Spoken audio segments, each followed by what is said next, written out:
Hi guys, this is Seth again, and I am just going to do a track showcase today. So I just wrapped up another track. This is my 14th full track that I've produced and finished this year, and this is probably my best one so far. So I'm gonna go through it here piece by piece. And yeah, I'm pretty happy with how it turned out. So let's go. So let's just go ahead and listen to the first part of the track here.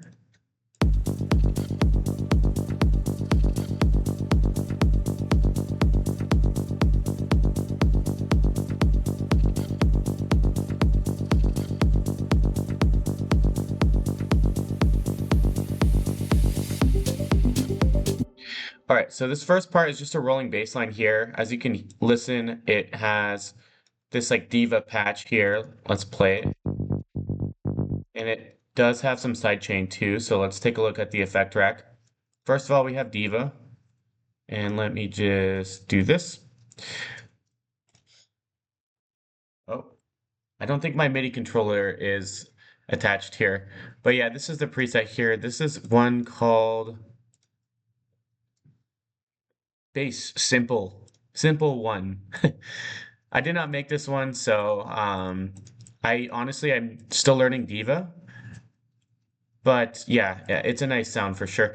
All right, so I added Decapitator for some saturation, drives that about 4, and then a little bit of low cut and a little bit of high cut there. Actually, that doesn't make any sense. It should be here.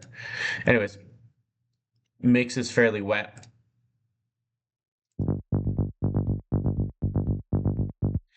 Okay, and then I have a glue compressor with the attack at 1, release at 0.6, and ratio at 0.4. So it's not really doing that much, this compressor. Um,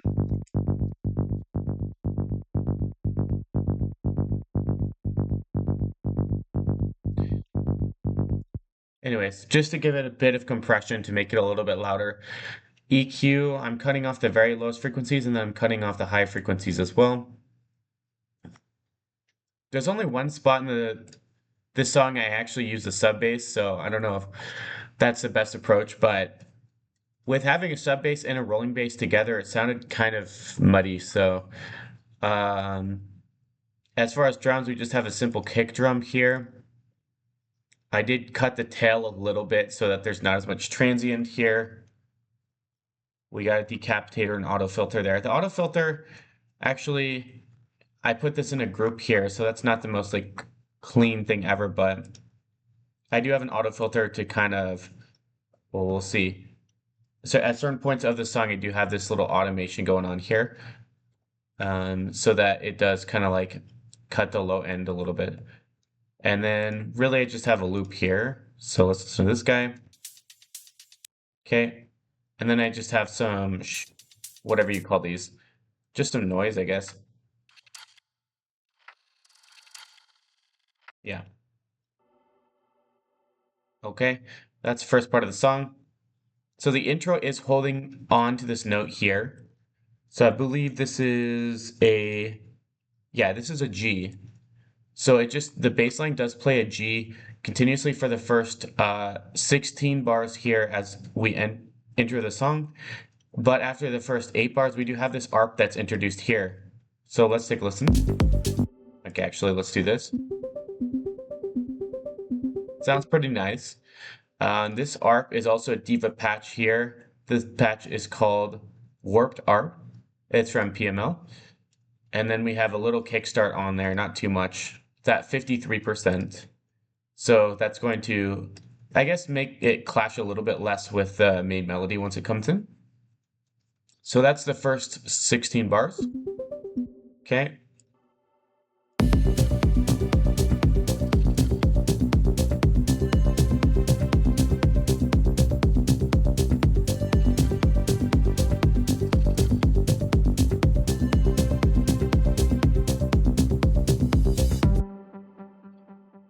Okay, so the next 8 bars, the bass line actually starts playing through the different notes here. So it sounds pretty good. We introduce a clap here.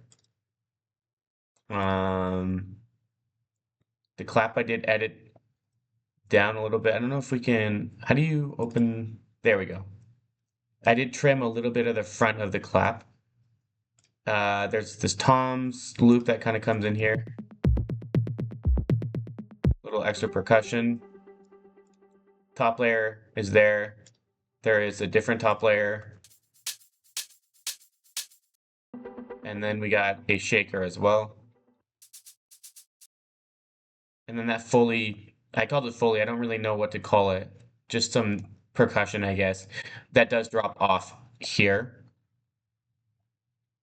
And then we have the main melody coming in here. So this is the kind of in its basic form, the main melody.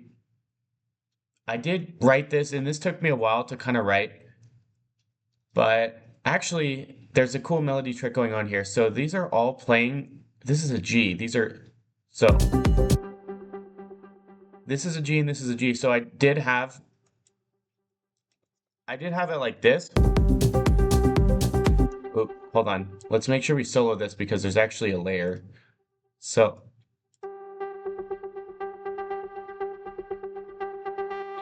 that's how I had it before, but then I did see a melody trick where you can just pitch down some of the notes and it makes this really nice sound.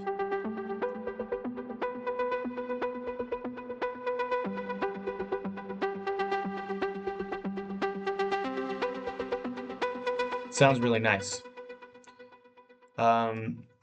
But yes, this is also like,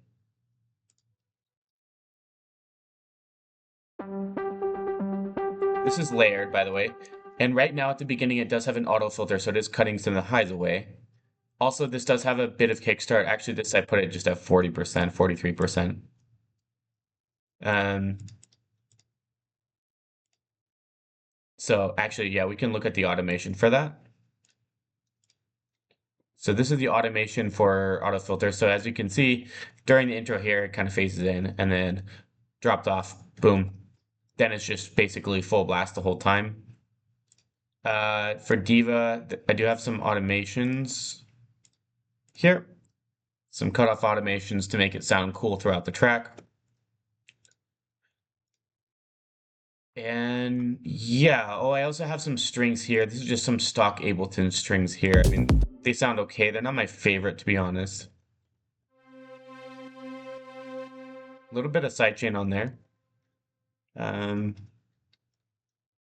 This is also 50%. I don't like doing I don't know, maybe you guys can give your own like thoughts, but I don't really like having the sidechain too high for these melodic tracks because it can be a little bit too disturbing, I feel like. Too bouncy, but that's just me. I also did forget to mention I do have this going throughout the whole track. Just white noise. Pretty quiet. Some risers, different risers. I think I have a couple different ones just for more character. So yeah, these are all like risers and stuff. But like I said, those are just for a little bit of character. That's not super important. You can do a lot there, I feel like. Also have a sustaining pad that goes throughout pretty much the whole song. Again, that just provides a little bit more depth and atmosphere. And I think that's pretty much all I can go over here. So let's continue.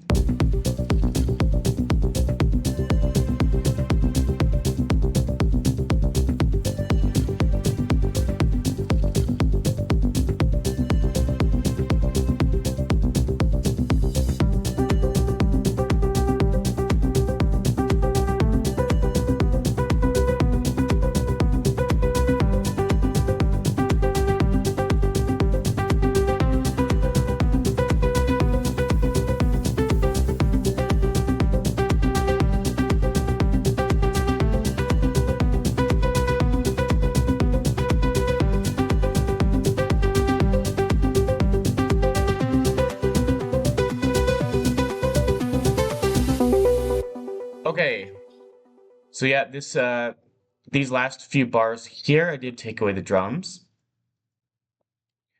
to create the buildup. And then it drops into the first and only break section here. So the break section, drums obviously drop away here. Sometimes I do put drums in my break section, but this For this song, I decided not to. And then it does have a little bit of sub bass here. It's like a gliding sound.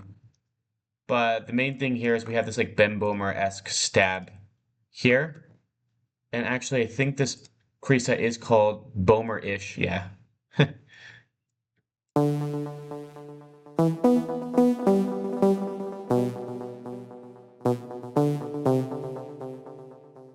It's like that one song by Ben Böhmer. Anyways. So we have a little bit of utility. I have an EQ8 on there too. This basically is to make it a bit more mono. Okay, so this basically I cut away the lows. I boosted right here, boosted the mids a little bit just to get a bit more texture, I guess. You can see that on this EQ, like it does hit here a lot, like with this waveform. I put a compressor on there. I don't think this one's barely doing all that much, just doing a small amount of compression. I put a dynamic tube on there, which I don't really know what this does, to be honest. I have just seen other people use it. So I put it on there. So I got to do some research on what that actually does. Saturator is on there. Auto pan, just a little bit, so it moves back and forth. And another compressor. And then they put a delay, 1/3 delay, with the dry wet at 24% and feedback at 30. This little pattern keeps going. We have some chords. We have this here, more strings. Okay, let's listen from right around here.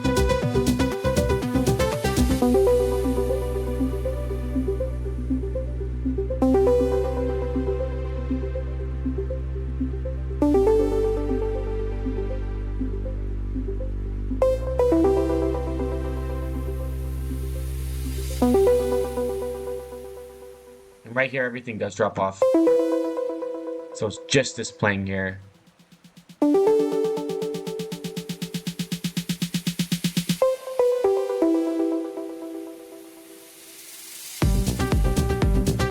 Alright, so that's the, I guess, the drop section.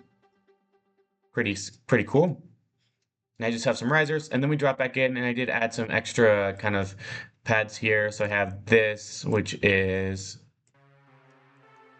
it's just a saw pad. I wish I could say I made all these patches, but I did not. This is a shimmering pad. I don't know, just add some texture. Let's hear what it does. And it's just sustaining like the same note throughout.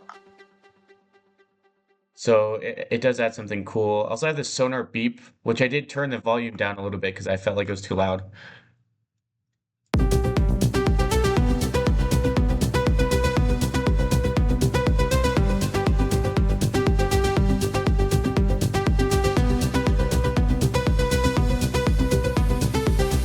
I'm not sure if you guys noticed here, but that melody did include a little bit more variation than in the beginning here. So throughout this first 8 bars, the melody is exactly the same. However, I did add these 2 notes. I did put them up. So this was a G, I made it an A, and then this is a B, and it went to C. So just to add some variation as the melody progresses. Let's continue. Oops.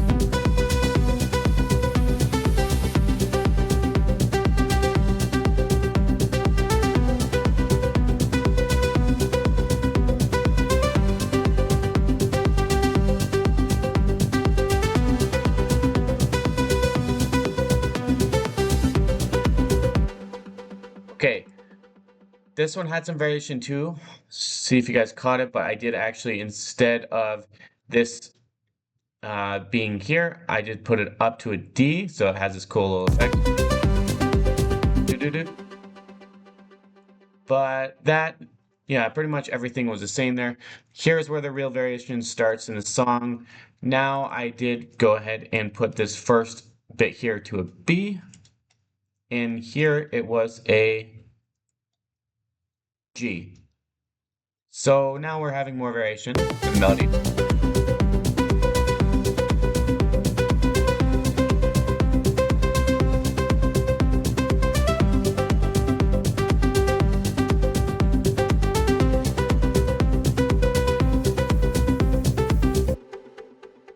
So yeah, bit more variation here. And notice how I kept the variation, so every time I add variation, I keep it to the next block. Now, this is where the most variation comes, so I'm just going to go ahead and start there.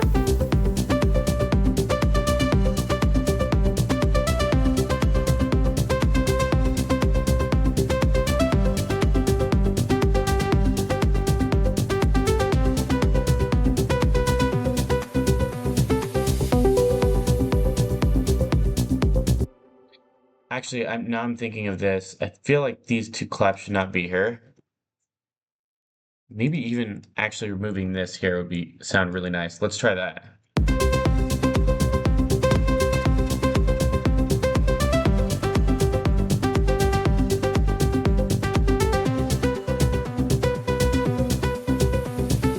Okay, I think keep this.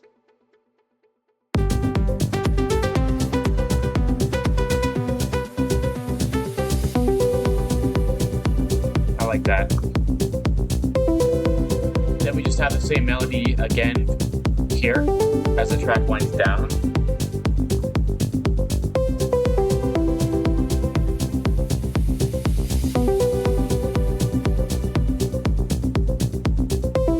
And I do have these strings again, the sustain pad is going as well.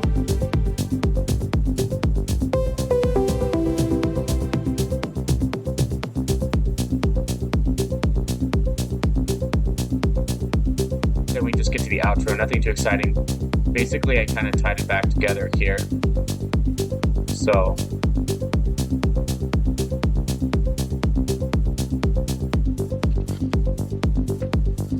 then we just have the sustaining note on the way out. Okay, so yeah, that's the track here. Let me just pull up my mastering chain so you guys can see it.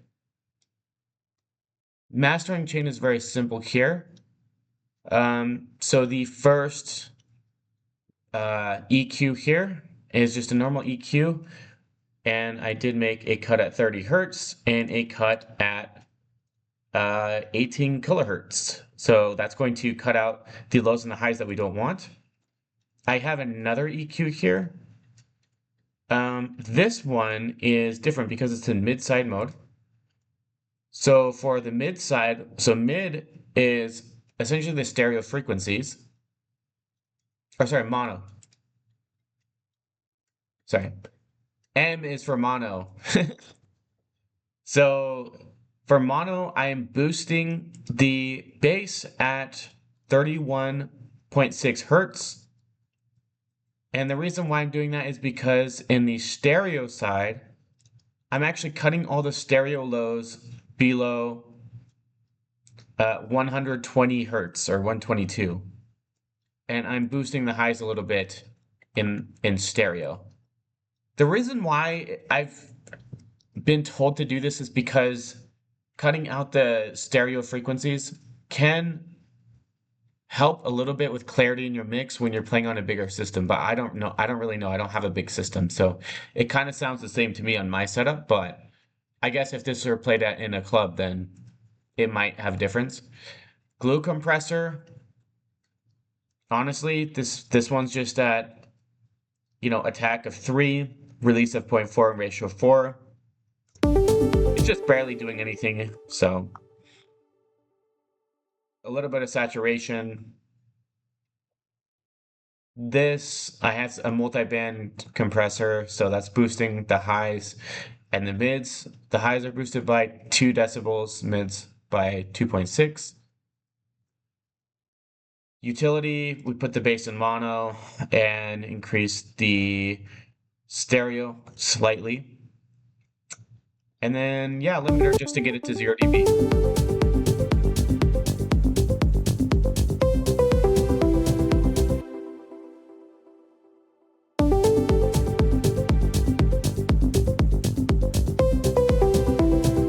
We want it hitting right at 0, so that I'm pretty sure that's about right. But yeah, guys, that's the track. Hope you liked it. Now I'm going to go ahead and just play the full track for you guys. I'm going to turn off my microphone. And I hope you enjoy. Maybe I'll put a Spectrum on there too. So we can kind of look at this. Whoop. Does this make it bigger? Yeah, here we go.